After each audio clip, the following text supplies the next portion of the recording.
여러분, 이 장면부터 한번 생각해 보죠. 우리가 하루 동안 하는 모든 행동들, 검색 하나, 영상 하나, 자율주행 판단 하나까지 이제는 사람이 아니라 AI가 먼저 처리하는 시대입니다. 그런데 중요한 질문이 하나 있습니다. 이 모든 AI는 어디에서 움직이고 있을까요?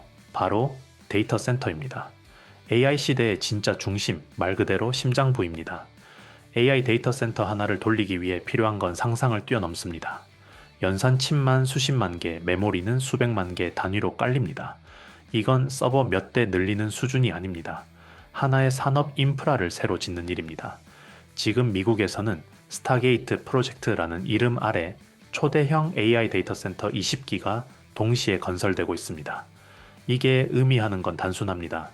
AI가 사람을 돕는 단계를 넘어 AI가 AI를 학습시키는 구조, 즉 AI를 찍어내는 공장이 이제 현실이 되고 있다는 겁니다.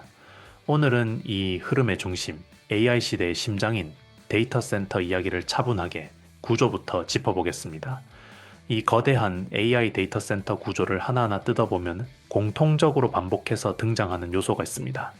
수많은 칩과 메모리, 서버를 하나의 시스템으로 묶어주는 결정적인 연결고리, 바로 유리기판 기반의 차세대 반도체 패키징입니다. 겉으로 보면은 눈에 잘 띄지 않습니다. 하지만 이 부분이 막히면은 연산도, 속도도, 전력 효율도 전부 한계에 부딪히게 됩니다. 그래서 여기서 질문은 단 하나입니다. 이 핵심 부품을 누가 얼마나 안정적으로 공급하느냐입니다. 오늘 영상에서는 바로 그 기업을 구조 중심으로 짚어보려고 합니다. 큰 변화가 시작될 때 자본은 언제나 가장 조용하지만 가장 중요한 곳부터 움직입니다. AI의 심장이 실제로 어디에서 박동하고 있는지 지금부터 하나씩 확인해 보겠습니다. 지금 AI 시장은 기존 판 위에서 커지는 단계가 아닙니다. 판 자체가 새로 짜이고 있습니다. 그 이유는 명확합니다. 오픈 AI, SK 하이닉스, 삼성전자, 이 세 축을 중심으로 한 AI 반도체 삼각 구도가 공식적으로 움직이기 시작했기 때문입니다. 결론부터 짚고 가겠습니다. 오픈 AI는 HBM 공급의 핵심 파트너로 SK 하이닉스와 삼성전자를 선택했습니다.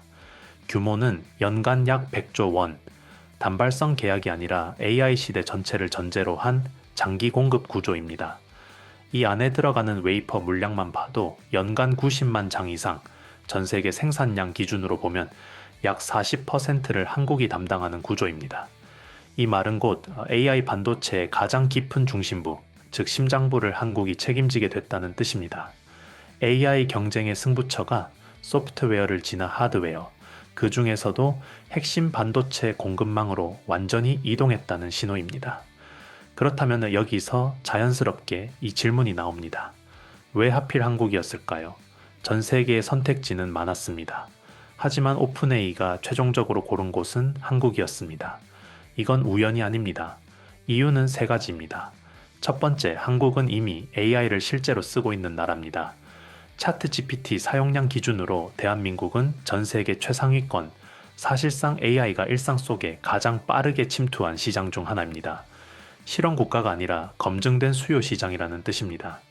두 번째, 메모리 반도체의 절대적 우위입니다. 삼성전자와 SK 하이닉스, 이 두 기업이 차지하는 글로벌 메모리 시장 점유율은 70%를 훌쩍 넘습니다. AI 연산의 핵심이 메모리인 이상, 이 선택지는 사실상 정해져 있었습니다. 세 번째는 인프라입니다. 전력, 냉각, 통신, 보안, AI 슈퍼컴퓨터를 지금 당장 돌릴 수 있는 데이터 센터 환경이 이미 갖춰져 있습니다. 설계부터 다시 시작할 필요가 없습니다. 이 세 조건을 동시에 만족하는 국가는 현실적으로 많지 않습니다. 결국 오픈 AI의 선택은 전략이 아니라 필연에 가까웠다고 보는 게 맞습니다. 이제 이 모든 흐름의 중심으로 한 번 더 들어가 보겠습니다. 지금 이야기하고 있는 변화의 한가운데에는 스타게이트 AI 프로젝트가 있습니다. 단순한 데이터 센터 증설이 아닙니다. 총 20기, 총 투자 규모는 약 720조 원, 전 세계 AI 클라우드의 균형을 한 번에 뒤흔들 수 있는 초대형 인프라 프로젝트입니다. 구조를 보면 더 분명해집니다. 오픈 AI는 수요와 방향을 잡고 소프트뱅크는 자금을 담당하며 엔비디아는 기술과 연산 생태계를 깔아줍니다. 자금, 기술, 운영이 각각 따로 움직이는 게 아니라 하나의 톱니처럼 맞물린 구조입니다. 이 프로젝트가 본격적으로 돌아가기 시작하면 결과는 정해져 있습니다. AI 연산을 감당할 HBAM 수요, 그리고 이를 떠받칠 차세대 유리기판 수요가 동시에 증가할 수밖에 없습니다. 이건 기대가 아니라 구조적인 귀결입니다. 스타게이트는 AI 인프라 경쟁의 시작점이자 반도체 수요 폭발을 가속시키는 트리거라고 보시면 됩니다. 그럼 이제 질문을 하나 바꿔보겠습니다. 왜 하필 유리기판일까요? HBM 수요가 늘어나면 그 위에 얹히는 구조도 함께 바뀔 수밖에 없습니다. 이건 추정이 아니라 이미 시장에서 반복적으로 확인된 흐름입니다. HBM을 단순히 많이 만드는 것만으로는 의미가 없습니다. 문제는 어떻게 연결하고 어떤 기반 위에 올리느냐입니다. 유리기판의 역할은 분명합니다. 먼저 연산 신호가 이동하는 경로를 더 빠르고 안정적으로 만들어줍니다. 속도가 올라갈수록 미세한 손실 하나가 전체 성능을 좌우하기 때문입니다. 두 번째는 발열입니다. AI 연산이 늘어날수록 열 문제는 더 이상 옵션이 아닙니다. 유리기판은 이 열을 효율적으로 분산시키는 현실적인 해법입니다. 세 번째는 신호 간섭입니다. 고집적 구조로 갈수록 신호간 간섭은 치명적입니다. 유리기판은 이 문제를 구조적으로 줄여줍니다. 정리하면 간단합니다. 유리기판은 선택지가 아닙니다. HBM이 제 성능을 내기 위해 반드시 필요한 기반층, 즉 바닥 공사라고 보시면 됩니다. 유리기판 시장의 경쟁력은 규모가 아니라 공정에서 갈립니다. 누가 먼저 만들 수 있느냐보다 누가 안정적으로 반복해서 양산할 수 있느냐가 승부처입니다. 그 중심에 있는 공정이 딱 세 가지입니다. 첫 번째는 TGB 공정입니다. 유리기판의 머리카락보다도 작은 초미세 홀을 수만 개 단위로 뚫어내는 기술입니다. 여기서 정밀도가 무너지면 신호 전달 자체가 성립되지 않습니다. 두 번째는 절단과 싱귤레이션입니다. 완성된 기판을 칩 단위로 나누는 단계인데 이 공정 하나로 수율과 생산성이 갈립니다. 잘 만들었어도 여기서 깨지면 끝입니다. 세 번째는 식각 공정입니다. 회로를 얼마나 정교하게 구현하느냐, 그리고 전기적 안정성을 얼마나 오래 유지하느냐를 결정하는 마지막 관문입니다. 이 세 공정은 각각 따로 노는 기술이 아닙니다. 모두가 맞물려 돌아가야 비로소 유리기판이 제품이 됩니다. 결국 유리기판 산업의 승자는 이 공정을 동시에 통제할 수 있는 기업에서 나올 수밖에 없습니다. 여기서부터는 유리기판을 만든다와 유리기판을 팔 수 있다의 차이가 갈립니다. 겉으로 드러나지 않지만 가장 까다로운 문제는 딱 두 가지입니다. 바로 박리와 종횡비입니다. 먼저 박리부터 보죠. 유리와 금속이 결합된 구조에서 미세한 틈이 생기면 시간이 갈수록 층이 분리됩니다. 초기에는 멀쩡해 보여도 고온 고부하 환경에서는 신뢰성이 급격히 떨어집니다. 두 번째는 종횡비입니다. 홀의 지름 대비 깊이 비율, 이게 높아질수록 공정 난이도는 기하급수적으로 올라갑니다. 하지만 이 비율을 못 올리면 고집적 설계 자체가 불가능합니다. 이 두 문제는 한쪽만 해결해서는 의미가 없습니다. 박리를 잡으면서도 높은 종횡비를 유지해야만 비로소 양산이 가능한 수준이 됩니다. 결국 유리기판 시장에서 끝까지 살아남는 기업은 이 두 장벽을 동시에 넘은 곳, 즉 고수율, 고성능, 신뢰성을 모두 만족시킨 기업뿐입니다. 이제 시선을 기술이 아니라 구조로 옮겨보겠습니다. 유리기판이라는 새로운 반도체 패키징 공정을 가장 빠르게 자기 밸류체인 안으로 끌어들이기 시작한 곳, 국내에서는 이 세 축이 먼저 움직였습니다. 바로 삼성전기, SKC, 그리고 LG인오텍입니다. 이 세 기업의 공통점은 분명합니다. 유리기판을 단순히 외부에서 조달하는 소재가 아니라 차세대 반도체 패키징 경쟁력을 좌우할 핵심 영역으로 인식하고 이미 상용화 단계까지 속도를 끌어올리고 있다는 점입니다. 특히 눈여겨볼 부분은 삼성 계열의 움직임입니다. 삼성정의는 유리기판을 단순한 신사업이 아니라 AI 반도체 패키징 구조 자체를 바꾸는 전략적 축으로 보고 개발과 양산을 동시에 추진하고 있습니다. 이건 비용 절감 차원의 시도가 아닙니다. AI 반도체 패키징에서 기판 기술의 기준을 선점하겠다는 전략적 판단에 가깝습니다. SKC 역시 필름 소재에서 출발해 유리기판을 그룹 차원의 핵심 성장축으로 끌어올리고 있고 LG이노텍 또한 고부가 기판 영역에서 유리기판을 미래 먹거리로 명확히 설정한 상태입니다. 결국 이 세 축은 유리기판 생태계에서 가장 먼저 판을 깔고 가장 먼저 양산 경쟁에 들어갈 수 있는 위치에 서 있습니다. 이제 마지막으로 유리기판 밸류체인에서 실제로 이름이 나오는 기업들을 차분하게 짚고 가겠습니다. 지금부터 말씀드리는 기업들은 테마로 묶인 종목이 아니라 유리기판이라는 공정을 실제로 움직이고 있는 축에 있는 곳들입니다.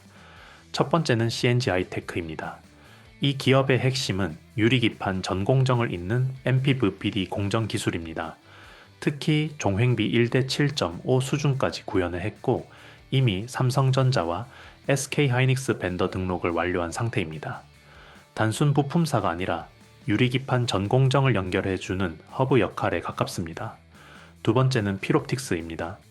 TGV, 싱귤레이션, DI 장비까지 유리기판 핵심 장비를 풀라인업으로 보유하고 있습니다. 이미 글로벌 반도체 기업들과 공동 개발을 진행 중이고 유리기판 장비 쪽에서는 대표적인 이름으로 자리 잡고 있습니다. 세 번째는 JNTC입니다. 이 기업은 레이저 기반 TGV 가공의 강점이 있습니다. 마이크로 크랙을 사실상 제로에 가깝게 잡아냈고 원가 경쟁력과 양산 능력까지 동시에 확보한 상태입니다. 지금은 단순 기술 기업이 아니라 글로벌 유리기판 양산 기업으로 단계가 올라가고 있는 구간입니다. 여기서 정말 중요한 건 이 종목들을 사느냐 마느냐가 아닙니다. 핵심은 늘 하나입니다. 언제 접근하느냐, 즉 타이밍입니다. 개인 투자자분들이 계속 같은 실수를 반복하는 이유도 대부분 여기서 나옵니다. 주가가 장중에 튀어오르면 따라 사고, 조정이 나오면 불안해서 손절하고, 다시 본전 근처로 오면 매도합니다. 이 과정을 반복하다 보면은 정작 가장 큰 상승 구간, 대시세는 늘 남의 이야기가 됩니다. 그래서 종목을 던져주는 방식보다 접근 시점을 훨씬 중요하게 봅니다. 추천이 아니라 타이밍을 공유하는 이유도 바로 여기에 있습니다. 정배열이 만들어진 종목들은 대부분 이동 평균선을 타고 방향성을 가지고 움직입니다. 급등급락이 아니라 흐름을 만들면서 올라갑니다. 이 타이밍을 혼자서 잡기 어렵다는 걸 알기 때문에 무료 소통방을 운영하고 있습니다.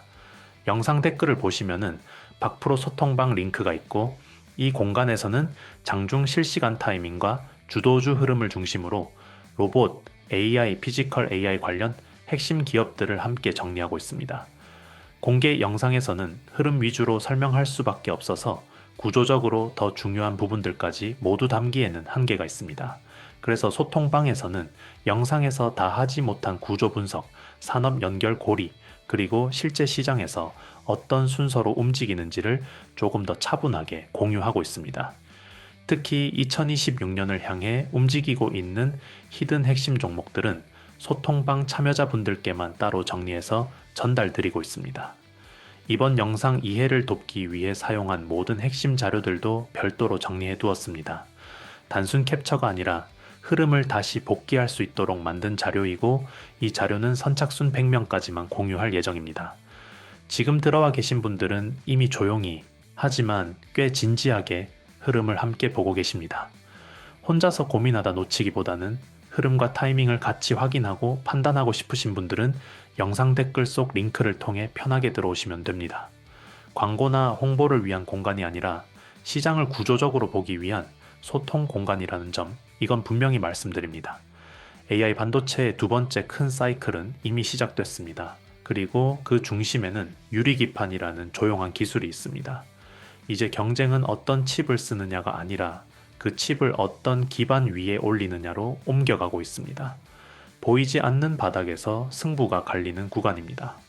오늘 영상은 여기까지입니다. 시장은 늘 먼저 움직이고 분석은 그 뒤를 따라갑니다. 저는 내일도 구조를 중심으로 더 좋은 분석으로 돌아오겠습니다.